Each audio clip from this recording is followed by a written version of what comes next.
Mars is the watery planet. The sea, 70% of its surface.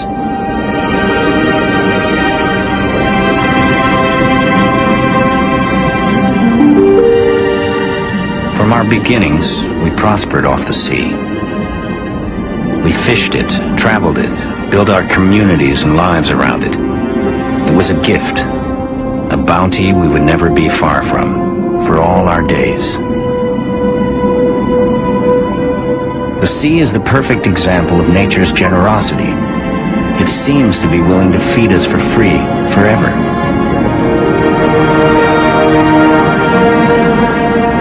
The sea can deceive and betray as well. Taking on water, guys. I got it.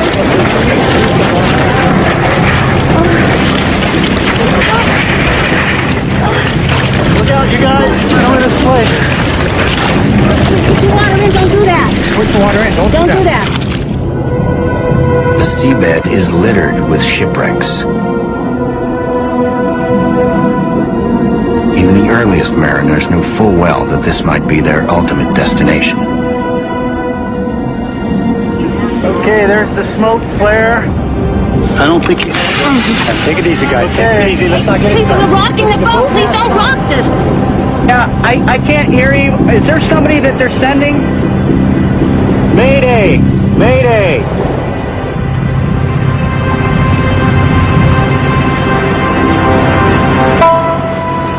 For thousands of years, fishermen have taken up this tough and uneven bargain. Even today, fishing is by far the deadliest profession in a great many countries.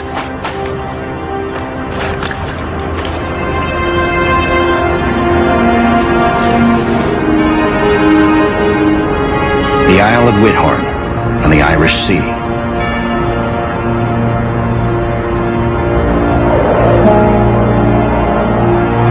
Ringed by Ireland, Scotland, Wales, and England, encircling the Isle of Man, this sea is at the center of the ancient Celtic world.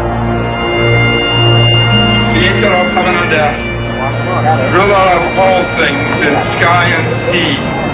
Here, on the coast of Scotland, a tiny fishing community is today mourning 7 of its own. Lord God Almighty, is that this act of worship would be for us all, and you beginning with you. As in most traditional communities, fishermen work in families. Cousins, brothers, uncles start with an abiding trust that only deepens with time and water under the keel.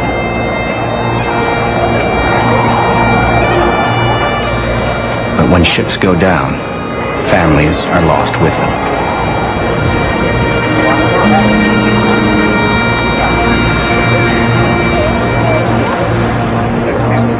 We knew them all. This was what really devastated a community like this, when everybody's life really is interthreaded. But for all these young men to go in one go, and for 3 of them to go from one family, that just leaves one wee boy in that family.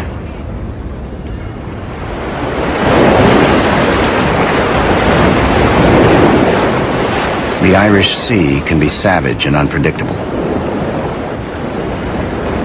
It's comparatively shallow and confined by rocks, so wind and wave constantly reinforce and amplify each other.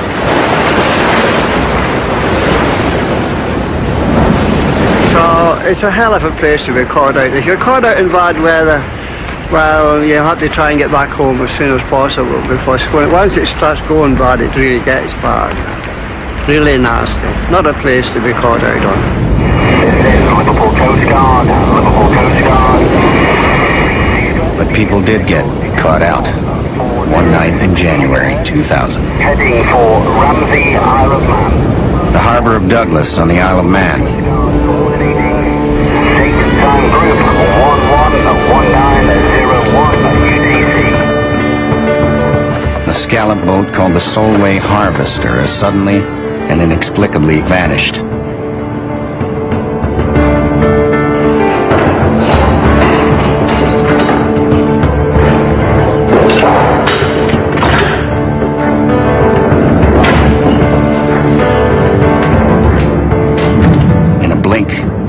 International lifeboat volunteers are underway.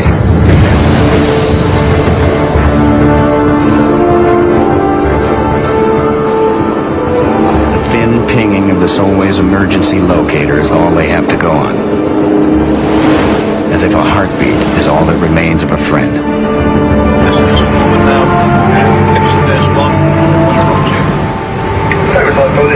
Go ahead, over. Yeah, what's the next message? You're saying you've got something spotted. Over.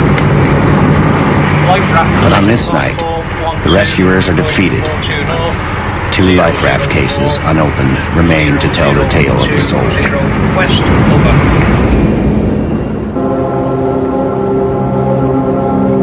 By dawn, all hope is gone.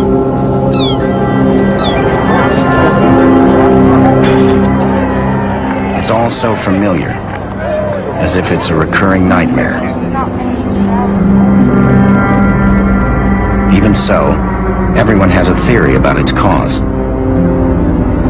The sea was terrible that day, wasn't it? Force 9. She's built to be able to take that type of sea, so it's not really the sea's fault.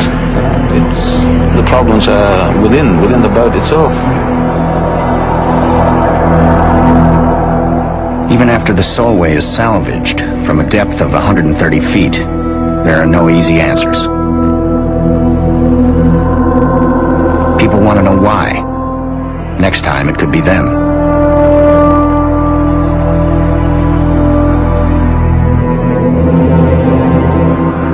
The captain of one of the Solway's sister ships is troubled. But it's just a matter of going Measure 16 press, or grabbing the one in 16, picking up, pressing your hand, mayday, mayday, mayday. It's instantaneous. You know, within 2 seconds, within a second, you could have done that.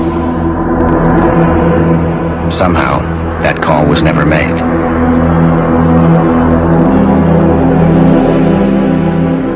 A boat upside down, the crew in their bunks, a sudden darkness and numbing cold. Thrashing about to find a way, any way, out, as the ship plummets.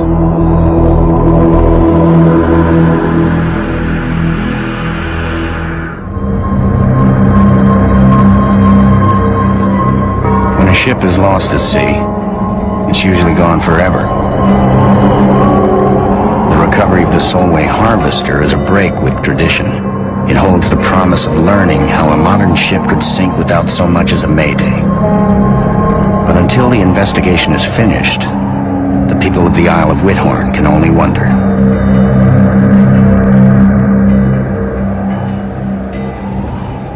The sea is the lesson. You can't play with it. You can't play with it. You must respect it. And while it gives a living, at the end of the day, it take as well as give.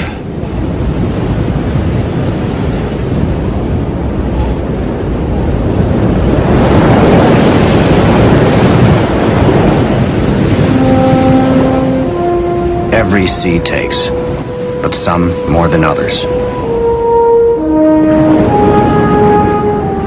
The North Atlantic, off the northeast coast of the United States. This place makes the Irish Sea look like a wading pool. Out here you can go hundreds of miles without seeing land. It's so vast the wind knows no bounds. Over the open ocean, sustained gales can build monstrous seas.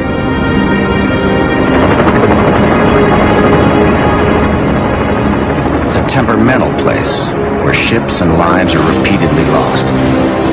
Close to 100 people died in 2000 alone. Okay, target inside at 2 o'clock, you coming in noise. Roger, target inside. In these waters, the Coast Guard saves 500 people a year.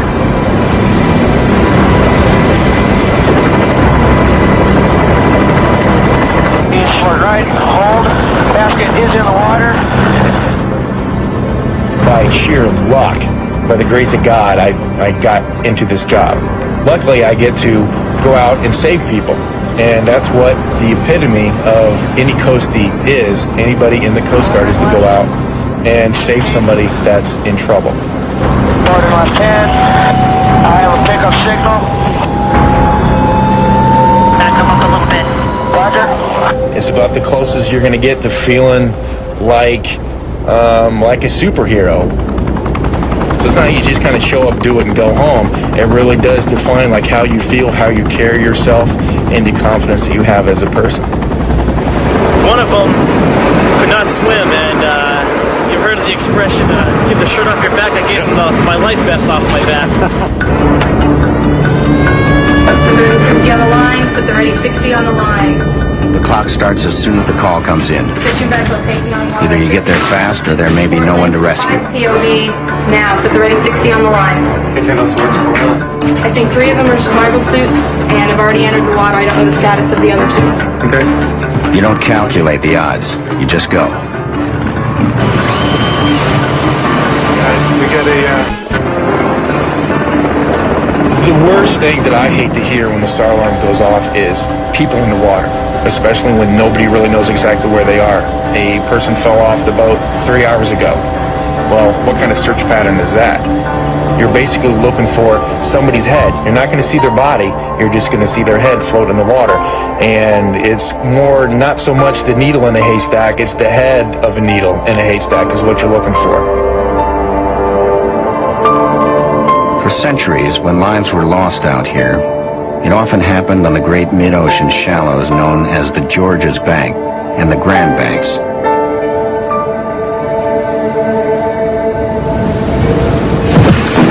For over 400 years, fishermen have gone at the masses of congregating fish here. The great submerged land masses cause the deep undersea currents to rise to the surface, laden with nutrients.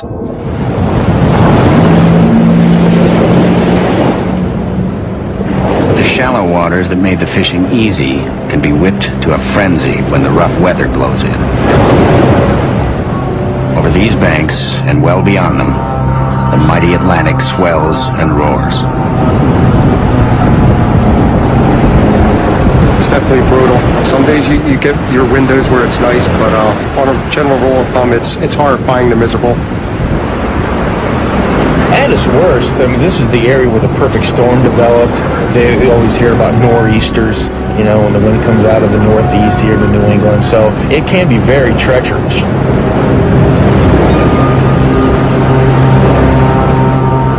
And they will call us on the radio and say, hey guys, the weather's rolling in. And that's what they say, because it doesn't look like it's rolling. It's like a giant white steamroller that's coming your way.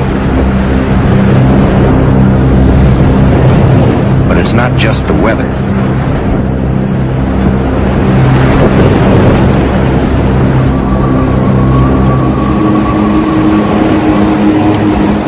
December 1996. The skipper of the Panther hears a sound that every fisherman dreads. An alarm from the pilot house. It was getting dangerous. We were losing this boat. We were definitely losing this boat. This boat was going down. So we immediately went into the drill. I called the Coast Guard, and the first thing they sent out was the jet. And that was like looking at God, because knowing that you were going to go into the water, you knew that that guy could see where you were going into the water. And that was a wonderful feeling, having that Coast Guard jet circle you. When we got on scene, it looked like a boat that was about to sink. That's what it looked like. The whole stern of the boat was submerged, and you couldn't even read the word Panther on the back. It looked like a lost cause to me.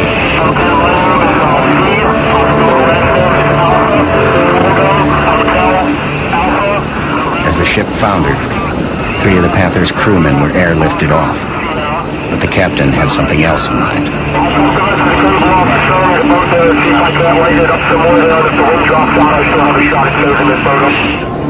And they asked me to evacuate also, and I told them that, you know, I have everything I own into this boat, and I was going to stay with it and try to save it. It was a cruel choice, his boat or his life. But in fact, the Panther was his life. And like so many fishing captains, he just couldn't let her go.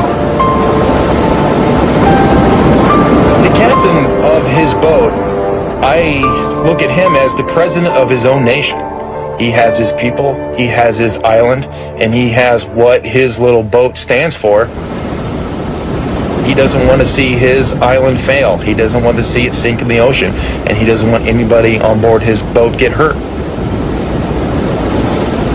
Operating on pure instinct, the skipper went below decks and diverted water from the overloaded stern. It's a scary place to be, is in the engine room. When you know something like that just happened, if the boat goes down, you're not coming out. There's no way you'll get out of that engine room through water into a survival suit in time. It'll never happen. Just in time, a ship owned by an old friend arrived to escort the Panther home. The ship and her skipper were saved, but only just.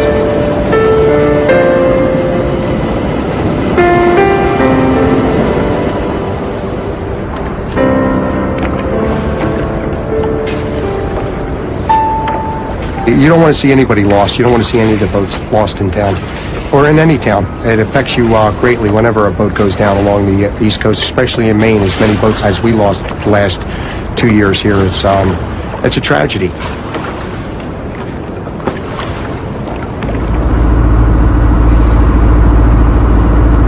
It's a tragedy caused by more than just bad luck. All up and down the New England coast, there are fishing boats in disrepair. Well, this boat you're standing on here is 23 years old, and we just went through a major refit. There's a lot of boats older. There's not been a new boat here for some number of years. There's been one or two, but those are the exceptions. They aren't the rule. So have you had any problems in the past with leaks down in here? Coast Guard inspectors are finding too many safety problems, and they're worried. Minor, but we did when this will it come out? They can suggest fixes, but some boat owners ignore their advice, either because of money or a stubborn resistance to outside interference. What are your plans for maintenance back in here? It looks pretty bad. Yeah, I have serious concerns about the condition of this boat. I believe that it's at a risk for a sinking accident. It's got a lot of material condition problems, watertight integrity problems. It's at a much higher risk of that type of a flooding and sinking accident. The fishermen are in a bind. Because of overfishing in the past, there are only a limited number of fishing days each season. It's hard for people to make a living, much less fix their boats. Since the fish are starting to become more and more depleted, that means fishermen have to stay out longer and longer to find the fish. It takes longer to catch them, and the whole time you're continuing to expose yourself to these dangers. All it takes is one little thing to go wrong, one bolt to pop, one bad fitting to blow, one bad section of hull to go, and you're done for, basically. But who has such dark thoughts at the start of a fishing trip? January 2000, Portland, Maine. The day we headed out was a beautiful day. It was a Sunday, and it was sunny, and it was flat, calm. It was beautiful, and it was it's how you like to start a trip, you know? Sean Rich had been out many times before. He was one of 6 brothers in a veteran fishing family. On this day, he was with 2 of the best fishermen he knew, his father and his cousin Harry, men who knew everything there was to know about the sea. Before the trip was over, Sean's world would utterly change.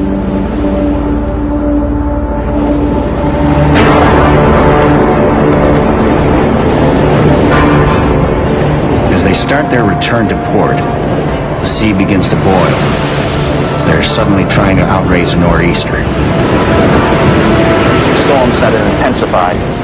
Took a couple of good seas right over the stern. When that sea came up and washed into the engine room, we knew we was in trouble. My father and I went into the galley, put on our survival suits. This ship will not be saved. There's only time for a desperate call. 7022, 4309, we need help.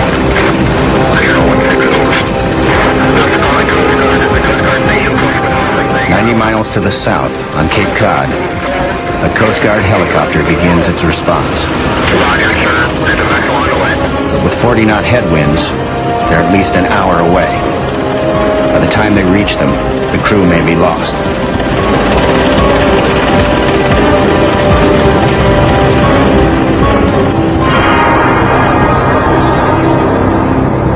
I climbed up onto the wheelhouse roof. When I looked back and my father was having trouble climbing up, I said, "Dad, give me a hand." At that point, I see him just look up at the sky because the boat began to roll. The boat's upside down. He's under it. I knew he was trapped. He was gone. In taking time for the Mayday, Sean's cousin has not been able to pull his survival suit fully on. They're in trouble. The shock, my temperature dropping very quickly. The waves would crash on us. I said, "Sean, I don't think we're going to make it." At that point, I said to myself, "I'm going to make it. There's no way I'm going to die out in the middle of this ocean." Meantime, their emergency locator drifts away as Sean struggles to keep his cousin's head afloat. The beacon is their only chance. Sean has a choice: stay with his cousin or swim for the locator. Without it, they'll both die. I swam right to it, and I grabbed it. I turned and I saw Harry, and I swam back to him, and I made it back to Harry. By the time Sean makes it back, only a lifeless body remains. For the next 2 hours, Sean tries to hold on. When he drifted away and we drifted apart, it was a very lonely, scary feeling, alone in this ocean at nighttime, in this storm, wondering if even anybody was going to attempt to come find us because it was pretty nasty. So I hung on and I prayed. I prayed constantly. I just asked God to send somebody to find me. What Sean needs is a miracle. That's the way it is with night rescues. They're always a close call.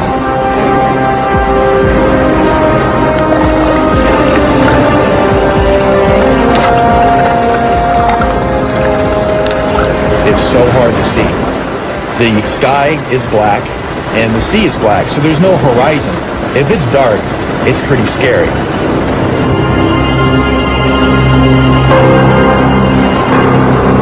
I got him. That's 3 o'clock.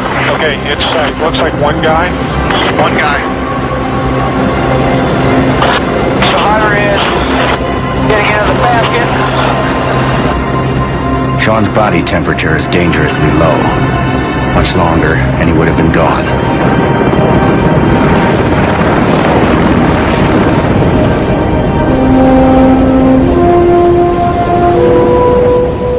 One of the things that troubles me the most and that has kept me awake many nights is dealing with the fact that I watched my father die right in front of my eyes and couldn't really do anything about it.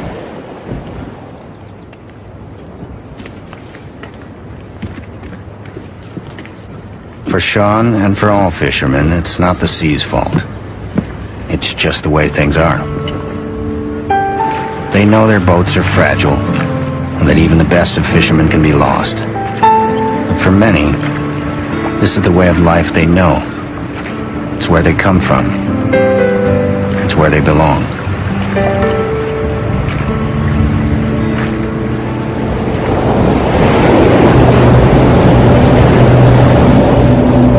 No one belongs here. This is the North Pacific, off the coast of Alaska. And beyond the Aleutian Islands, the Bering Sea.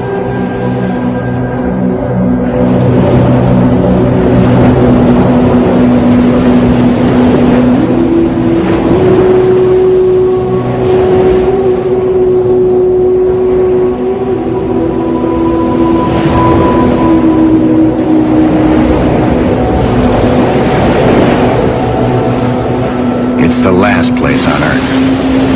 In winter, hurricane-force winds throw steep and punishing seas at you. The sort of waves that can punch out wheelhouse windows.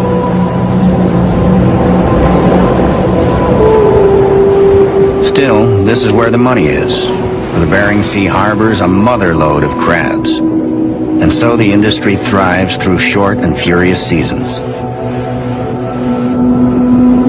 It takes Olympic strength to be able to do that. Those guys don't work 8 hours. They don't start at 8 and then stop at 4 o'clock in the afternoon. They go out there, and the idea is the longer you're out there, the more fuel you're burning, and the fish are getting older in your holds, and there's more fish to be caught. So it's an Olympic-type athletic strength that you're going to have to stay up for 19, 20, 21 hours sometimes, maybe 24 hours.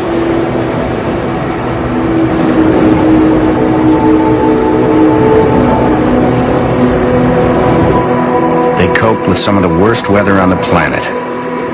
It makes navigation tough and rescue even tougher.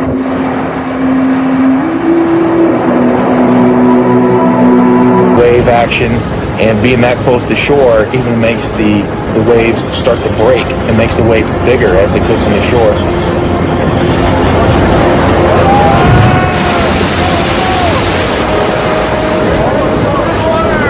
And I'm sure those chunks, there must have been chunks of ice that weighed 400 and 500 pounds.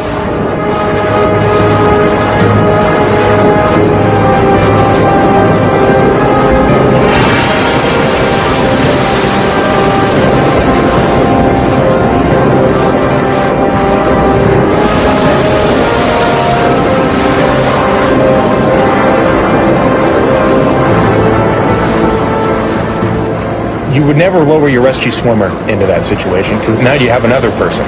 So it's a situation of so close yet so far away.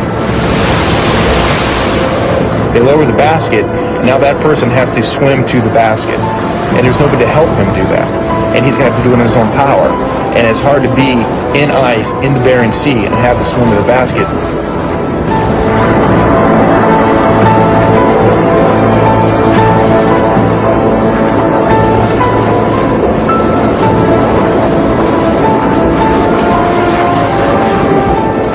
The captain and the engineer had both gone overboard. The Coast Guard snatched them from the ice field, narrowly averting another dark statistic.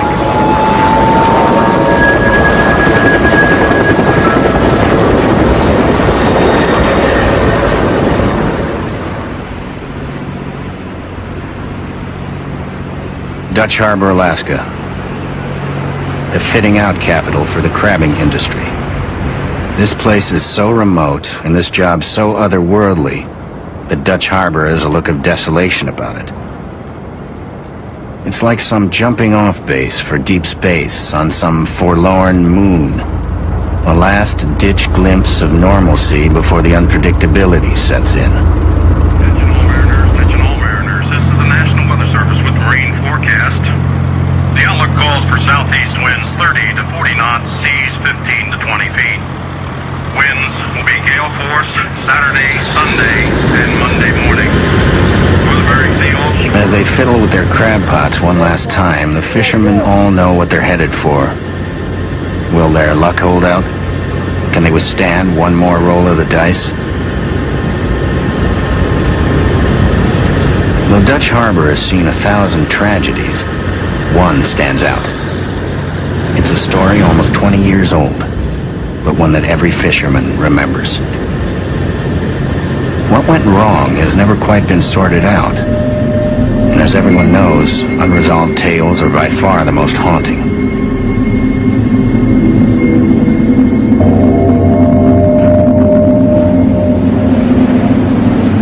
The Bering Sea has always been trouble. But there was a time and place where people felt they could defy it. This tale begins 2,000 miles to the south, in the town of Anacortes, Washington.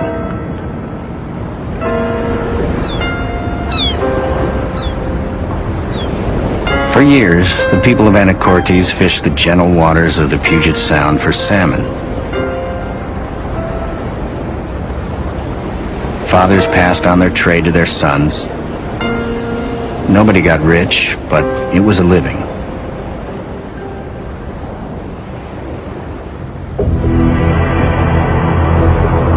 Things changed in the 70s when the crab boom hit the Bering Sea.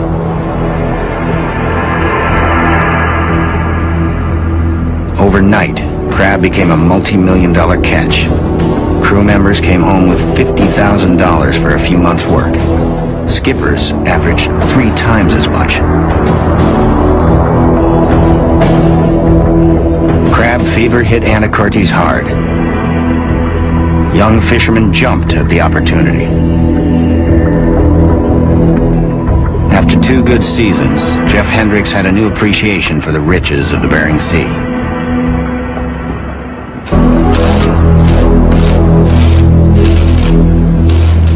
He built a new crab fleet for Anacortes, the A-boats, the Alyeska, Antares, Americus, and Altair.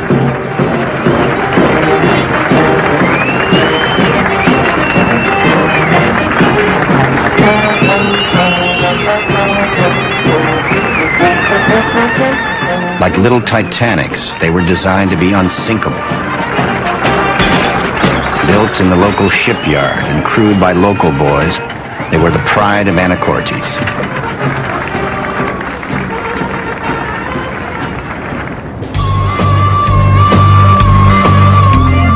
The ships were so well fitted out that surely nothing could go wrong. At least that's how it struck Rick Harvey. I can remember walking into the galley on one of these A-boats when they're really decking the galleys out and stuff and thinking, you know, these are nicer than most people's kitchens. It was the ultimate boys' adventure, and they were getting paid for it. Most of them were making more in a few months than their parents did in a year.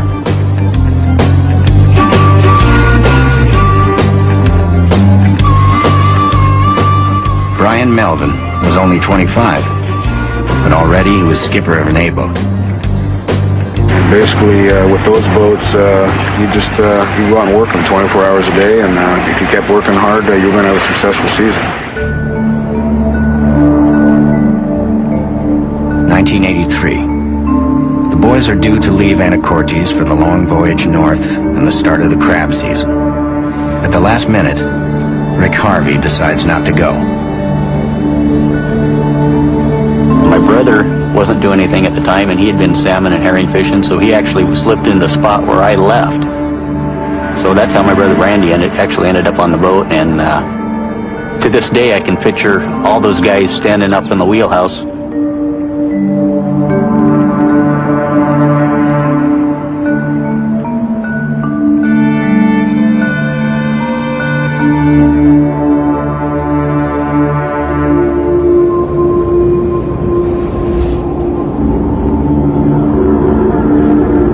Later, the 4 boats reach Dutch Harbor, where they begin loading crab pots. Each pot weighs about 700 pounds. Each boat will pile on about 220 pots. Each captain must make sure his boat is stable under all that weight.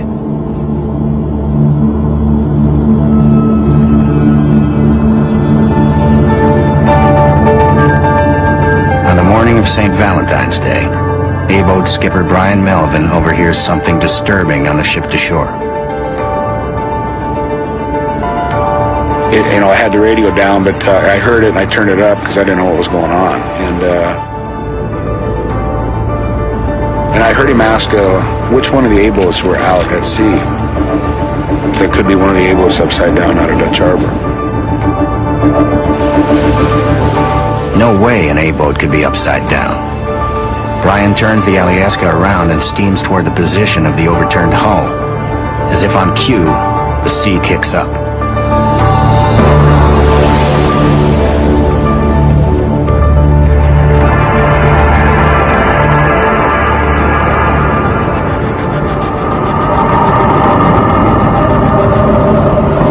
There's no mistaking the overturned hull of the Americas. Held up by trapped air, the boat could plummet at any moment, her crew trapped inside. I had a couple guys that probably would have went over the side and swam over that boat and, pound on the hull or whatever. But the sea conditions were, way too bad to allow somebody to do that. But it was a pretty helpless feeling. As Brian watches the Americas disappear, he thinks of his brother, a crewman on the Altair. He tries to raise him on the radio, but The Altair is silent. It was almost unfathomable to think that, something could happen to those guys. Things were bad enough already without even thinking about that. Why doesn't the Altair respond? Brian is forced to think the unthinkable. The Altair might also be in trouble. He begins a desperate search for his brother.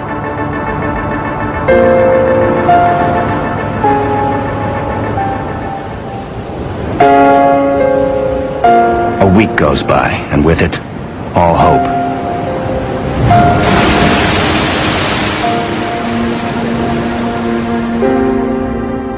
Like the Americas, the Altair is lost.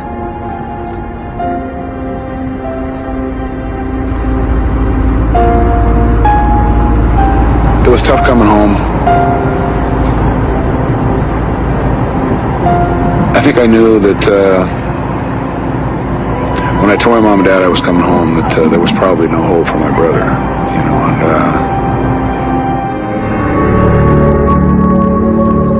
and 2 boats, 14 crew members, gone. It was the single worst disaster in modern American commercial fishing.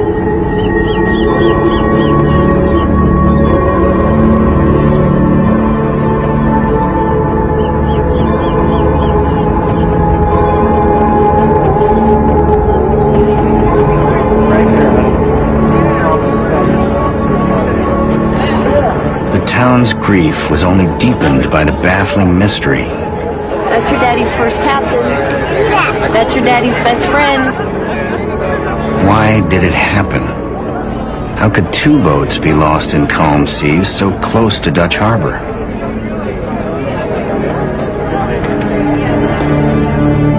Captain John de Carteret of the Coast Guard was assigned to the case. It would consume him for more than a year. The thing was that we knew from the films that were taken, the vessel floating upside down, that there was no damage apparent on the hull. And neither vessel was even heard to put out a distress signal or anything. So these vessels just disappeared overnight. It's no surprise when old and unmaintained ships go down. But the Bering Sea had swallowed 2 perfectly new ships. Why? Was there a hidden flaw?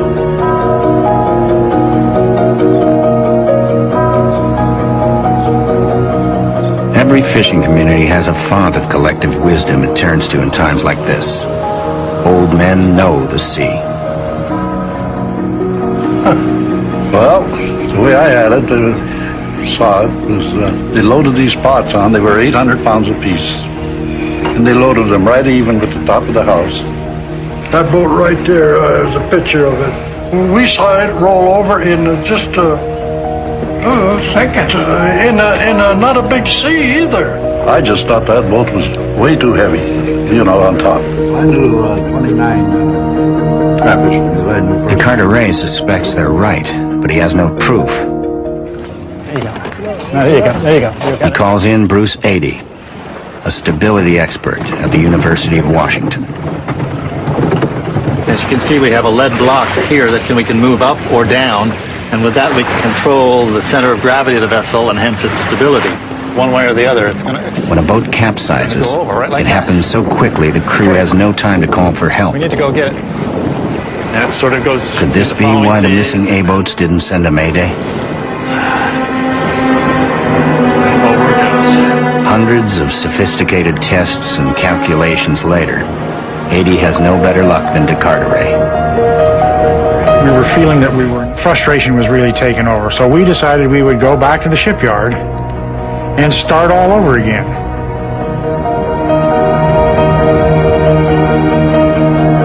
And one of the assistant investigators was over talking to one of the painters. And the painter said, well, I don't know if this means anything, but he said the last time the vessels were in here, we painted the boot striping up a foot higher than it was on the picture of the vessel.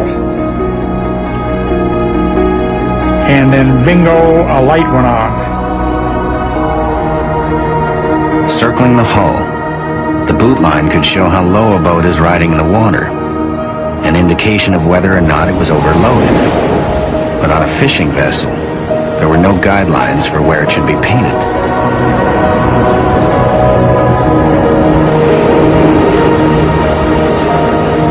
So right away, this meant that the vessel was a foot deeper in the water than we had calculated. We were calculating on the boot striping the way it was put on the design plans of the vessel. The decks of the Americas and the Altair would have been precariously close to the sea. Water may have swamped them with every pitch and roll.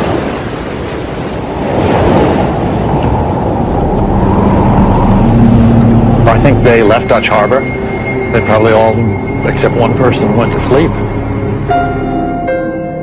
And we're traveling along and maybe got into a confused sea or following sea, and they just rolled over. Almost within a few seconds, just disappeared. The A-boats were magnificent, vastly more than fishing boats. They were sophisticated machines. But to sail them, you needed a deep understanding of stability in wind and wave and ice.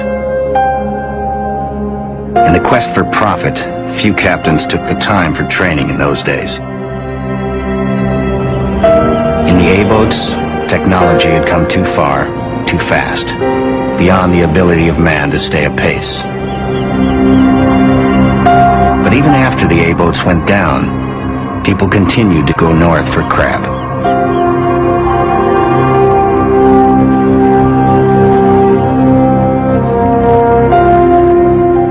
The Bering Sea, of course, is a place that is desolate, lonely, and very, very unpredictable. Storms can arise up there in a matter of hours. And the men that go up there to fish are a breed unto themselves. It really does define who they are as a person. We are lobstermen, and we are sword fishermen, and we go fishing for halibut in Alaska. They probably can't envision themselves doing something else. And if they're going to die or they're going to be hurt, they might as well be doing it fishing.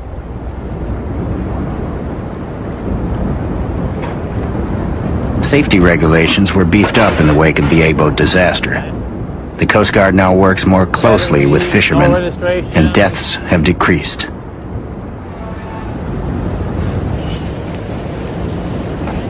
There are also new regulations to protect the crabs from overfishing.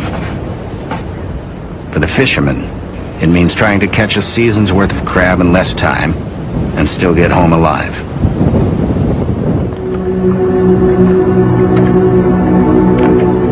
For all the changes, commercial fishing is still remarkably dangerous off Alaska. In 1999 alone, 29 fishing boats were lost and 17 people drowned. And still, they go.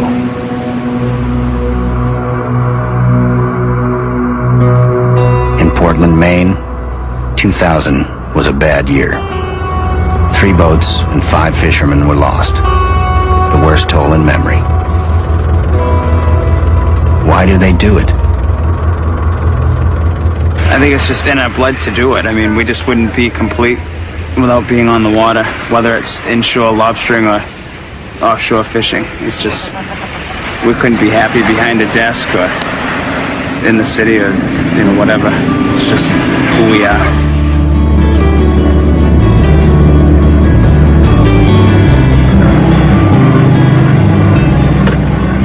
Soon after his ordeal, Sean Rich was again out doing the job he loves. Lobstering is a family tradition in Maine. Calm and prosperous, it's as much a pastime as a job. These are the best of times. But every day like this will have to be earned by wintry days on the open ocean.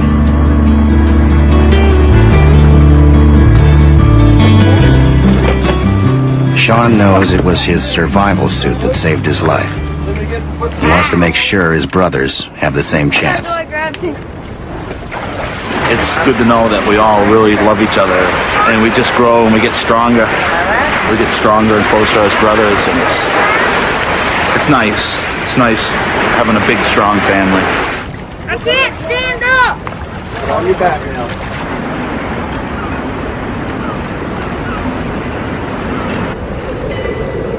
In Scotland, a year after the sinking of the Solway, the investigation dragged on.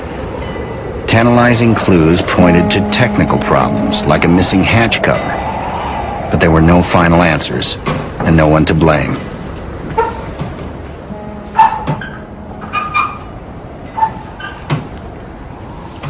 It's always important in a fishing disaster to find out, if you can, what has happened. It's a risky enough game, fishing. Probably one of the most dangerous games in the world, and you want to try and reduce the odds if you can.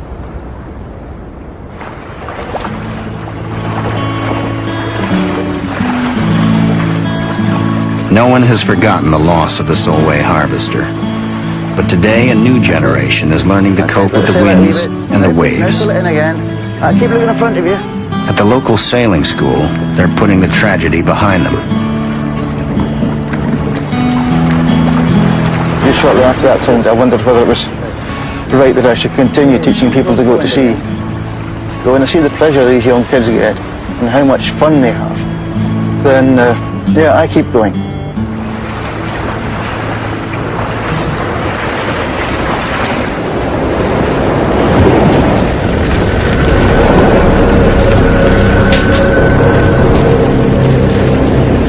Less than a month after the loss of the Solway, another ship was in trouble off the coast of Scotland. The Be Ready was on fire, and her crew had to scramble to safety. Why do they do it? For the money, yes, but also for the freedom, the adventure, and their common bond with the past. I like coming and going as I please. I enjoy nature. It's a way of life. It makes me happy when we leave, and it's a thrill coming back to the dock when you have the fish hole full. You've accomplished what you set out to do. I love it.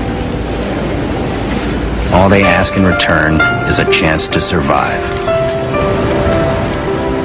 As the sailor's hymn has it, O sacred spirit, who didst brood upon the chaos dark and rude, O hear us when we cry to thee for those in peril on the sea.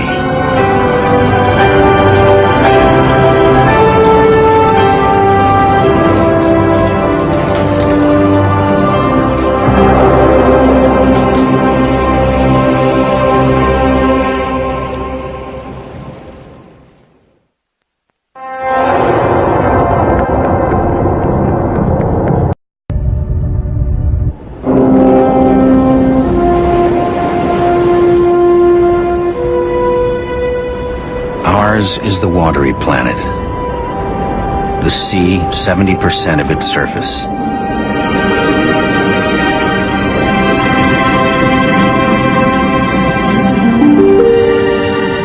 From our beginnings, we prospered off the sea. We fished it, traveled it, built our communities and lives around it.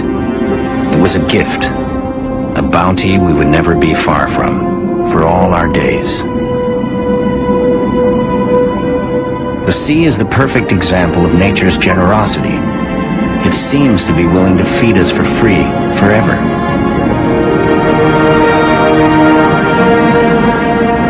The sea can deceive and betray as well. Taking on water, guys. I got it.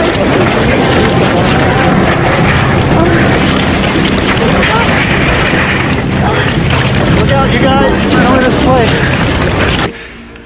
A community like this, when everybody's life really is interthreaded, but for all these young men to go in one go, and for three of them to go from one family, that just leaves one wee boy in that family.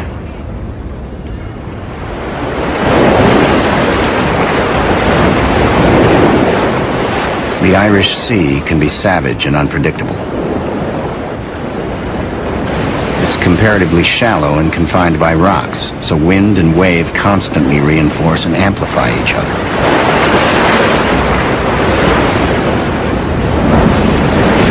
it's a hell of a place to be caught out. If you're caught out in bad weather, well, you have to try and get back home as soon as possible, because once it starts going bad, it really gets bad. Really nasty. Not a place to be caught out on. Liverpool Coast Guard. Liverpool Coast Guard. But people did get caught out. One night in January 2000. Heading for Ramsey, Isle of Man. The harbor of Douglas on the Isle of Man. Put the water in, don't do that. Put the water in, Don't do that. The seabed is littered with shipwrecks. Even the earliest mariners knew full well that this might be their ultimate destination. Okay, there's the smoke flare. I don't think he's... Take it easy, guys. Okay. Take it easy. Let's not get Please, we're rocking the boat. Please don't rock this. Yeah, I can't hear you. Is there somebody that they're sending? Mayday! Mayday!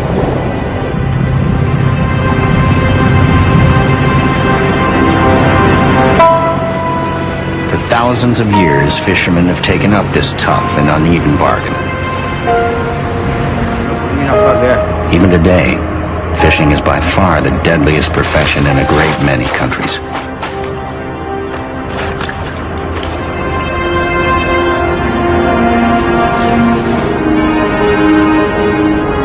The Isle of Whithorn on the Irish Sea. Take time group 111901 UTC. A scallop boat called the Solway Harvester has suddenly and inexplicably vanished.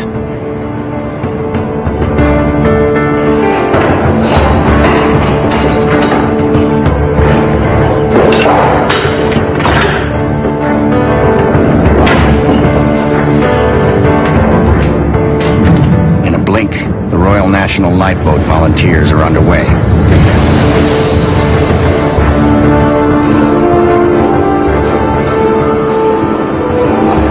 Pinging of the Solway's emergency locator is all they have to go on.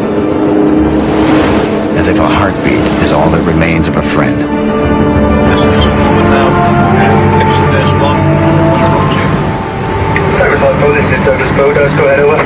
Yeah, what's the next message? You're saying you've got something spotted. Over. Life raft. But on this night, the rescuers are defeated. 2 life raft cases. Ringed by Ireland, Scotland, Wales, and England, encircling the Isle of Man, this sea is at the center of the ancient Celtic world. Creator of heaven and earth, ruler of all things in sky and sea. Here, on the coast of Scotland, a tiny fishing community is today mourning 7 of its own. Lord God Almighty, is that this act of worship would be for us all, and you beginning with you. As in most traditional communities, fishermen work in families. Cousins, brothers, uncles start with an abiding trust that only deepens with time and water under the keel.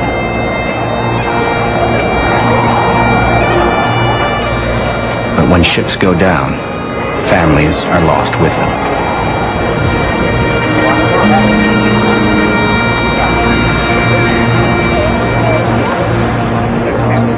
We knew them all. This was what really devastated